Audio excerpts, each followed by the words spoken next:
नमस्कार, आपण पाहत आहे वन डे न्यूज आवाज सामान्य जनतेचा. Please subscribe. ABS Kranti force सामाजिक संघटनेच्या वतीने संतोष देशमुख कुटुंबियांची भेट. बीड जिल्ह्यातील मस्साजोग येथील मय्यत सरपंच संतोष देशमुख यांची निर्घृणपणे हत्या करण्यात आली होती. देशमुखांची हत्या झाल्यानंतर संपूर्ण महाराष्ट्रात तीव्र पडसाद उमटले होते. मय्यत संतोष देशमुख यांच्या कुटुंबियांची एबीएस क्रांती फोर्स सामाजिक संघटनेच्या छत्रपती संभाजीनगर जिल्हा तसेच सिल्लोड तालुक्यातील पदाधिकाऱ्यांनी दिनांक 27 रोजी मय्यत सरपंच संतोष देशमुख यांचे बंधू धनंजय देशमुख यांची भेट घेऊन देशमुख कुटुंबियांचे सांत्वन केले.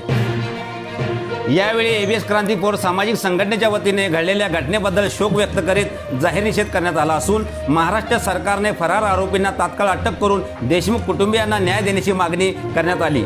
यावेळी एबीएस क्रांती फोर्स सामाजिक संघटनेचे छत्रपती संभाजीनगर जिल्हा निरीक्षक सकाराम आयरे साहेब, जिल्हाध्यक्ष नानासाहेब गायकवाड, जिल्हा उपाध्यक्ष सुनील जोगदंड, जिल्हा सचिव उमेश त्रिभुवन, जिल्हा सरचिटणीस रोहिदास असवार, युवा तालुकाध्यक्ष फकीरचंद तांबे, छत्रपती संभाजीनगर पश्चिम तालुकाध्यक्ष कैलास शिंदे, सिल्लोड तालुका सचिव साहेबराव आयरे, युवा तालुका सचिव रतन अंबुरे, युवा कार्यकर्ते दीपक कांबळे आदी पदाधिकारी उपस्थित होते.